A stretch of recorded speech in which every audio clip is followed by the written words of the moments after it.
결국 저는 딱 망해서 무일푼으로 한국으로 돌아오게 되었습니다.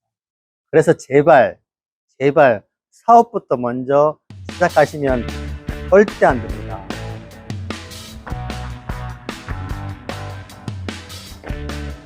안녕하세요. 점핑캣 대표 김건원입니다.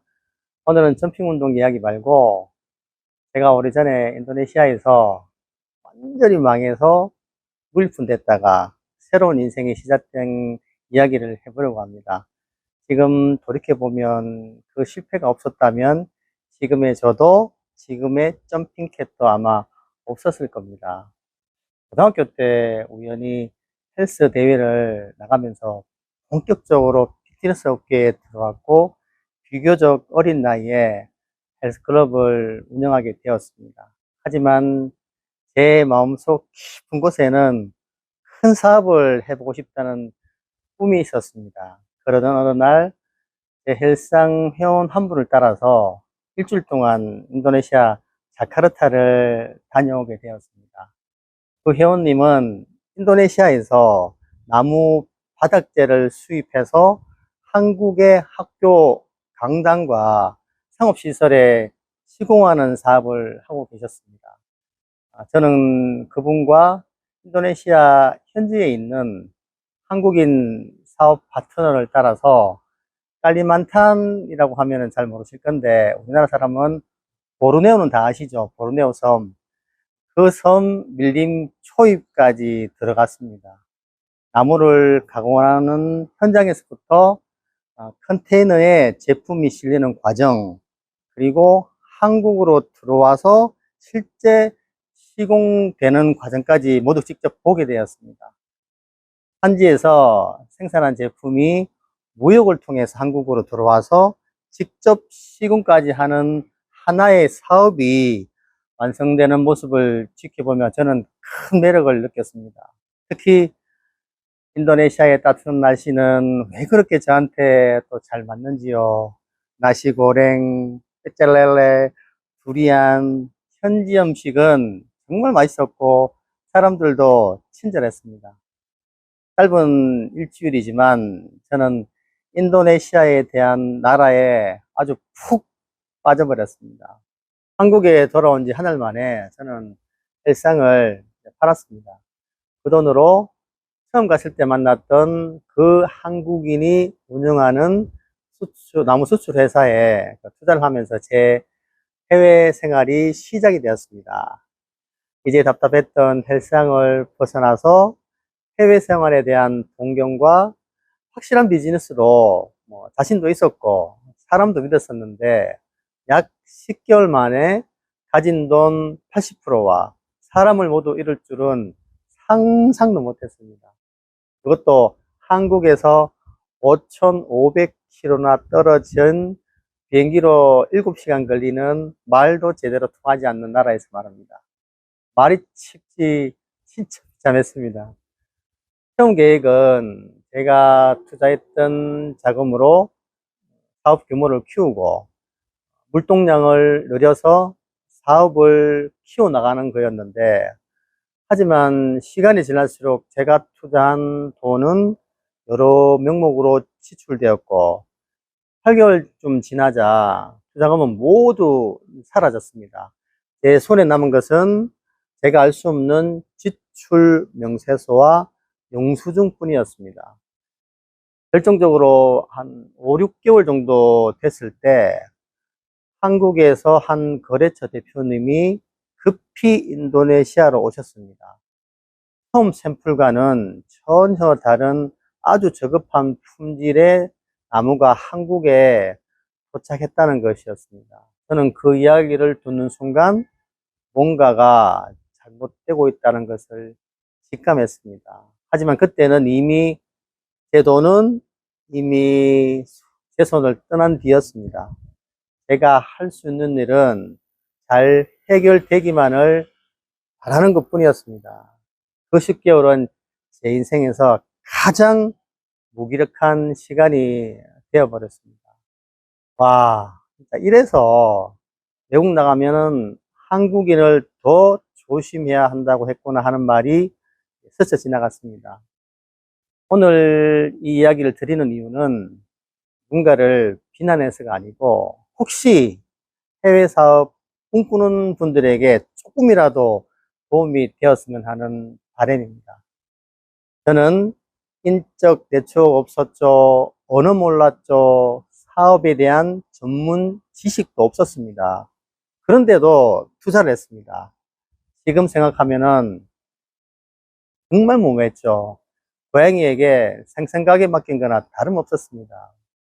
해외에서 사업을 시작하려면 최소한 그 나라에 대해서 알아야 됩니다. 언어도 배우고 문화도 이해하고 믿을 수 있는 사람이나 업체를 만나서 오랜 기간 소통하면서 나름대로 검증할 시간도 꼭 필요합니다. 그래서 제발 사업부터 먼저 시작하시면 절대 안 됩니다. 최소한 1년은 언어와 지리와 사람들과의 소통이 필요합니다. 사업은 그 후에 결정하셔도 늦지 않습니다. 그리고 많은 분들이 영어 잘하면 된다고 생각하시는데 저는 그렇게 생각하지 않습니다. 영어는 처음 시작은 도와줄 수 있습니다. 하지만 현지 로컬 시장에서 살아남으려면 결국 그 나라 언어를 알아야 됩니다. 언어란 것은 곧 그 나라의 문화입니다. 예컨대 인도네시아 말로 배속이라는 내일이라는 단어가 있습니다. 이거 정말 사람 잡습니다.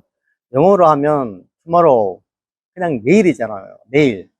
근데 이게 인도네시아 말 배속이 되면 진짜 내일일 수도 있고 가까운 시일일 수도 있고 그냥 시일 없는 거절의 뜻도 될 수 있어서 그 문맥 앞뒤를 봐야 되는데 영어로는 한계가 있습니다. 그리고 특히 내가 높은 공부를 안다, 허가를 빨리 받아줄 수 있다, 이런 분은 웬만하면 그러시거나 아니면 다시 한번 꼭 체크하시기 바랍니다. 인도네시아는 무역 장벽이 높고 특히 정부 서비스가 조금 미흡합니다. 하지만 그렇다고 해서 편법을 찾기 시작하면 나중에 더 큰 문제가 생길 수 있습니다. 반드시 검증된 전문업체와 함께 시간을 좀 두고 진행하시기 바랍니다. 결국 저는 가진 돈 80%를 잃고 한국으로 돌아오게 됩니다. 하지만 다행히 저는 마지막 20%의 돈은 남아 있었습니다. 그 20%는 헬스장을 급히 매각하면서 잔금을 6개월 뒤에 받기로 한 금액이었습니다.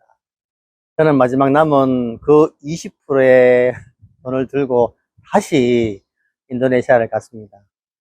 자카르타 셀라탄 꾸닝간에 있는 작은 방 2개짜리 아파트를 1년 계약하고 인도네시아 친구와 함께 나무 바닥재 에이전트 사업을 시작했습니다. 다행히 거래는 조금 미뤄졌습니다. 하지만 당시에는 지금처럼 SNS가 발달되지 않았고 저는 헬스 쪽이었기 때문에 나무 관련 한국 바이어를 찾는 것도 쉽지 않았습니다. 매출은 조금 있었지만 생활비를 감당하기에는 부족했고 통장 잔고는 점점점 줄어들었습니다. 결국 저는 딱 망해서 무일푼으로 한국으로 돌아오게 되었습니다. 하지만 지금 돌이켜보면 그 2년 6개월은 제 인생에서 가장 값진 시간이 되었습니다. 현지 인도네시아 친구들과 언어도 배우고 로컬 문화를 이해하고 사업이 뭔지 어떤 건지 몸으로 배웠습니다. 저도 막판에는 나도 가만히 있을로 투자 받아서 생활고를 한번 벗어나 볼까라는 생각도 했었는데 와 이게 나도 이게 누군가에게는 사기꾼이 될 수 있겠구나 하는 생각이 저를 다시 정신 차리게 만들었습니다. 그리고 한국으로 돌아오기 결심한 후 저는 마지막으로 하루 동안 싱가포르를 돌렸습니다. 그때는 다시는 돌아올 수 없겠구나 하는 마음에 그냥 마음을 한번 정리를 하고 싶었습니다. 그런데 그 하루가 제 인생을 다시 바꿨습니다. 싱가포르 머라이언 다들 아시죠? 사자머리 동상.